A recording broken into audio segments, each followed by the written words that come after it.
ইবনুল কাইয়িম রাহিমাহুল্লাহর একটা কোটেশন আছে, একটা উদ্ধৃতি আছে আল ফাওয়ায়েদ থেকে, ওটা আমি বলি, এটা আমার কাছে খুবই ভালো লাগে এবং আমার কাছে মনে হয় আপনাদের কাছেও ভালো লাগবে। উনি বলতেছেন যে পথিক, তুমি কোন পথে যাচ্ছ? এটা কোন পথ তুমি জানো? এটা কোন পথ? এটা হলো ওই পথ যে পথে হাঁটতে গিয়ে আদম আলাইহিস সালাম ক্লান্ত হয়ে গেছিলেন।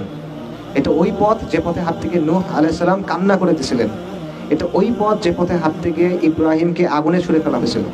এটা ওই পথ যেখানে হাঁটতে গিয়ে ইসমাইলকে শোয়ানো হয়েছিল জবেহ করার জন্য।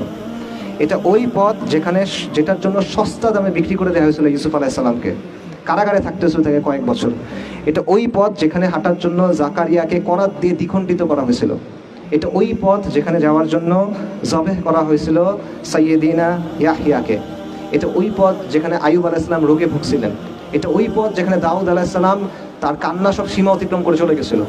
এটা ওই পথ যেখানে হাঁটতে গিয়ে ঈসা আলাইহিস সালাম নিঃসঙ্গ জীবনযাপন করতে হয়েছে। এবং এটা ওই পথ যেখানের জন্য রাসূলুল্লাহ সাল্লাল্লাহু আলাইহি ওয়াসাল্লামকে অসংখ্য কষ্ট সহ্য করতে হয়েছে। এটা ওই পথ। তো তুমি কোন পথে হাঁটতেছো? তুমি এখনো খেল তামাশার মধ্যে আছো। পথিক, তুমি কোন পথে যাচ্ছ? এটা হলো ইবনুল কাইয়িমের কথা। এইটা আপনাদের জন্য, আমারও আপনাদের জন্য কথা। আপনারা সিরিয়াসলি চিন্তা করেন। আমার কথা হয়তো বা আপনারা যেরকম এক্সপেক্ট করছেন ওরকম হয় নাই, বাট আমার মনে হয় এই জিনিসটা আমাদের সবার চিন্তা করা দরকার। আপনি আসলে এটার জন্য রেডি কিনা? এই কাজটা আপনার সামনে আছে। আল্লাহ আযজা ওয়া জাল প্রতিশ্রুতি দিয়ে রাখছেন। আল্লাহ কিছু প্রতিশ্রুতি দিয়ে রাখছেন, আল্লাহ কিছু কন্ডিশন সেট করে রাখছেন। আপনি যদি আল্লাহকে রাজি খুশি করাইতে পারেন, আল্লাহ আপনাকে বিজয় দিবেন। কিন্তু আপনি পারবেন কিনা? আপনার ওই সাহসটা আছে কিনা? আপনি এই কষ্টটা করবেন কিনা?